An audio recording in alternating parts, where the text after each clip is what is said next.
ng mga Kristiyano na tumanggap sa Panginoon. And after how many months, dinala sa ibang church, maaaring yung church natin tinawag, stepping stone. Ano yung stepping stone sa Tagalog? Tungtungan lang para sila makakilala sa ating Panginoon. Hindi po ba tayo? Kaya po tayo magtaka. Pero sabi nga, grow where you are planted. Kung saan ka itinanim, doon ka dapat lumago. Amen? So in other words, ang ministry po is not measured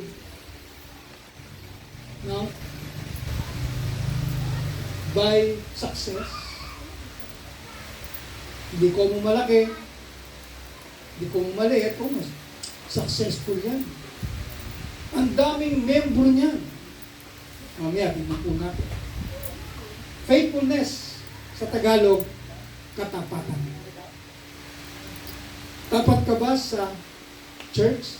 Tapat ka ba sa ministry? Tapat ka ba sa Diyos? Tuloy natin. Sabi sa 2 Timothy 3:1-5, but understand this, that in the last days, there will become times of difficulty. Ito tayo sa Tagalog. Hindi na sa Tagalog. Pinagalog ko yun eh. Ayan. Sumobra. Ito. Second thing, dapat pong malaman na sa mga huling araw, last days, ay darating ang mga panahon ng kaguluhan. Verse 2, sapagkat ang mga tao ay magiging maibigin sa sarili, maibigin sa salapi, palalo, mapagmataas, mapagsamantala, suwail sa magulang, walang utang na loob, at lapastangan sa Diyos. Maroy suwail. Disobedient. Hindi sumusunod. Okay? Verse 2. Verse 2. Sapagkat ang mga tao ay magiging maibigin sa sarili, yan. Parang parehas, no? Magiging maibigin sa sarili, maibigin sa lapi, palalo, mapagmataas, mapagsamantala, sawil sa magulang, walang utang na loob at lapastangan sa Diyos. Pangatlo, sila magiging walang pagmamahal sa kapwa, walang habag, mapanirang puri, walang pagpipigil sa sarili, marahas at walang pagmamahalaga sa mabuti. Dapat pala, English talaga para maintindihan ng Englishero kasi yan eh. Sila'y magiging mga taksil, padalos-dalos, mayayabang, maibigay sa halaya, sa kahalayan, sa halip na maibigay sa Diyos. Kalayawan pala. Verse 5, sila'y may anyo ng pagiging makadiyos. Anyo lang. Mukha lang. Mukha makadiyos. Pero ngunit hindi naman nakikita ang kapangyarihan nila nito sa kanilang pamumuhay. Iwasan mo ang mga ganyang uri ng tao. You see? May mga tao akala mo makadiyos. Pero kung na yung lifestyle nila, dahil hindi tayo mahatol. Pero may mga pinatanda. Hindi tayo perfect, pero hindi. As much as possible, ginagawa natin na mamuhay tayo ayon sa kalooban ng Diyos sapagkat tayo minolde ng ating Panginoon. Christians, danger zones. Alam niyo may mga danger zone tayo. Diba? Pag tayo nagmamaneho, ito si Mr. Gerard, diba? Tuturan sa LTO. Pag pula, ano ibig sabihin? Kung mga nagka-drive, go. Pag pula, stop. Pag yellow, faster pa. Pag green, go. Di ba? Ayan. So, ganun din. May mga danger zone sa atin, mga kapatid. May mga danger zone sa Kristiyano. Okay, number 1. Ito ang isang Kristiyano. When no one else knows your deepest struggles. Ano ibig sabihin? Ang Kristiyano, hindi mo, no? Walang nakakaalam. Pag tinanong, alam mo maraming Kristiyano na, oh, ito, okay, okay, I'm okay. Pero deep inside, meron na pala siyang dinadalang mabigat. Kaya ang kailangan mo, tao, mentor, isang tao na malalapitan mo na makapagbibigay sa iyo ng kalakasan. No? Kasi pag sa sarili mo, meron din tao no one else knows. Walang nakakakita. Walang nakakaalam. Kaya, ano lang to, trivia o pahap-pahap yun na. Iusap kami ni Doc Doy ganina. Cellphone. Sabi ko siya, attend ka sa church. Tapos, okay, pwede mo ako i-criticize. Siyempre, pastor din niya, masama. Pwede criticize. Talaga ba? Sabi ko, dalawa lang mga klase ng criticism eh. Destructive at saka constructive.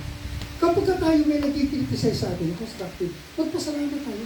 Di ba? So, makikita natin mga kapatid, when no one else knows, walang nakakaalam, pero deep inside, meron ka na palang struggle sa puso mo. Merong tendency yan, mga kapatid, na mapraning ka kapag sinulo mo ang problema. Isang araw, makikita mo na sa kwarto ka, katanghalian tapat, nanguhuli ka ng tutubig. Alam mo sa Saudi Arabia, meron ko na may struggle na pa sila. Mga napapraning. O isang araw ganun ka. Kasi bakit?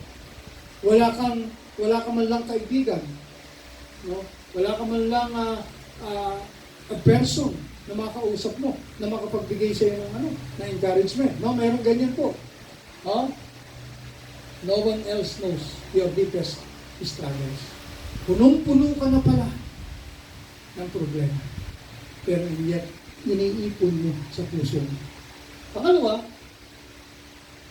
when you experience success, matagumpay ka without dealing with your heart issues. May problema naman pala ang puso mo. Successful ka.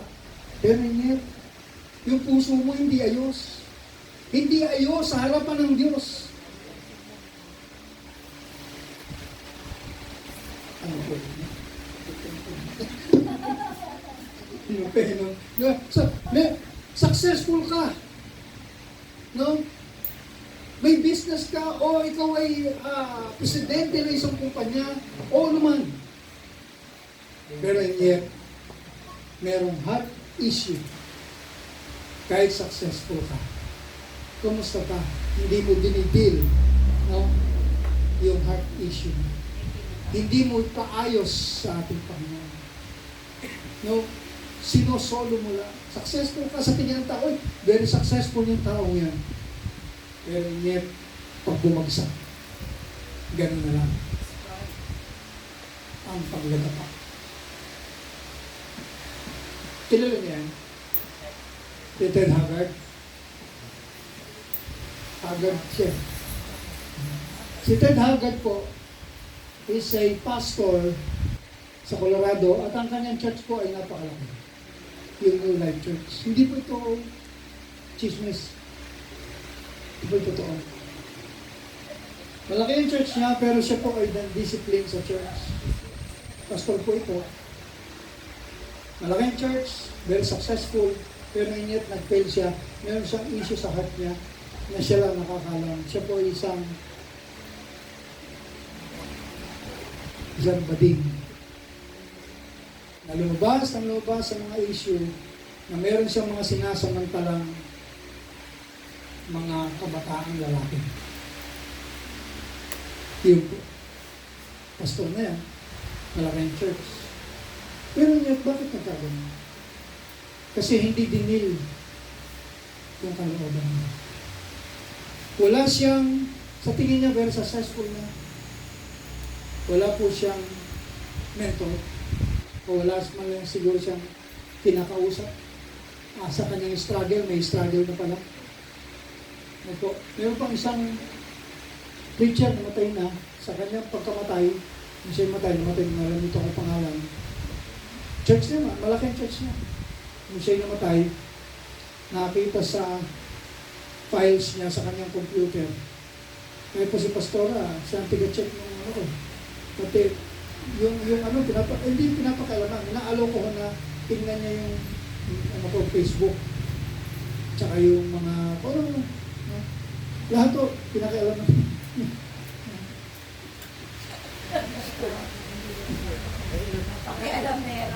Hindi po sa pinakailaman. Sabihin, kasi minsan mayroong mag-asawa na, wala ka. Mayroon pa akong kilala. Meron pa akong kilala. Yung transparency. Meron pa akong kilala mag-asawa. Hindi ko sabihin, pero wala dito. Kung po kayo mag-alala, wala dito yung nasa kabila yun. No? Sa kanila mag-asawa talaga. Hindi pwedeng pakialaman yung cellphone niya. No? But anyway, yan po si Ted Haggard. Meron pa isa, yun nga, sabi ko namatay na pastor. Sa kanyang computer, after na namatay siya, sa sarili niya, sa office niya, lumabas ang daming picture ng mga pornography picture. Mga pornographic picture. Merong struggle sa. Anyway, kaya nga po, there is an issue sa ating heart na kailangan natin ipaayos sa ating Panginoon. Amen mga brother? Hindi po ba kayo? Pangatlo, when you think you don't have any heart issues, ito matindi. May denial syndrome. Okay ako. Wala akong alam issue sa puso ko. Okay ako. Kristiyano ako. Hindi pa kayo mga brother. Yan po ang delikado. Lahat ng yan, delikado yan. Kasi may heart issue ano pala. There is no one to comfort you. Wala kang mapagdaingan. Kung baka naman kasi iba, wala mapagdaingan. Nagsasalita pala, ikaw kasi talagang ganyan ka. Ganyan kaya mga kapatid, good listener. Pero ang problema, kung walang nakikinig sa'yo, o kaya meron kang denial syndrome, o denial, ang ba matawag ko doon? O yun na yun. Meron kang pagtanggi sa sarili mo, na ikaw ay okay, pero hindi ka pala okay. Hello, hindi po ba kayo okay? Na maraming Kristiyano, pag tinawag, kamusta ka? Ito, okay na okay ako sa biyaya ng Lord. Pero deep inside, meron na palang struggle. Meron na palang dapat sumagot. Hindi na control. Hindi na ayos. Kaya mga kapatid, sabihin mo sa kapatid mo, umayos ka. Hindi ba? Magpaayos tayo kay Lord. Magpamol tayo sa ating Panginoon. Di ba? Magpaayos tayo sa ating Panginoon. Kahit pa mga pastor o bishop na yan, o lahat man tayo, mga kapatid, meron tayong mga heart issue na kailangan. No? Na kailangan natin ng isa't isa. We need one another. Kaya nga ako, dalawang pastor na nakausap namin. Punta rito. Tutuloy ko ba? Sabi ni ba mga katulad yung si Ted Haggard, no? We don't have church problems. Pero deep inside, meron pala. Meron sabi na, we have people problems. Isa po sa church, meron talaga may problematic eh. Di ba? Sabi ng iba, serving God is the easy part. The harder part is serving people. Alam niyo sa mga pastor, mga kapatid. Alam niyo ba tingin kayo sa akin? Alam niyo mo na pag makita ko lang kayo. May-encourage na po ako. Napasasaya ang puso. At kapag hindi ko nakita iba, parang nalulok kita. Kaya nung makita ko yung mga binabible study, ito, lahat po kayo nandito. Pero makita ko mapasok yung mga piligan, piling-pili po sila eh. Piling-pili, mga piligan. Marami silang tinuturo ako namin Bible study, pero piling-pili silang tatlo. Kasi piligan eh. Piligan. Masaya po, di ba? At kapag pinasubukan nyo, pag nakita nyo yung isa, di ba? Masaya kayo. Pero masaya ho ba kayo? Nakita nyo si Richard? Amen. Bago pa lang yan. Masaya ba kayo nung ako masaya nung makita ko si Doktor eh. Amen. Purihin ng Diyos sa buhay niya. Alam mo, yan ang ating isang katunggali eh. Pero salamat sa Lord. Nagbigay din ang Panginoon ng isang kaibigan sa akin. Tatlo ho kami. Pero siyempre, hindi lang ano po. So, ibig sabihin, makita ko, si Peng makita ko, tuwang-tuwa ko.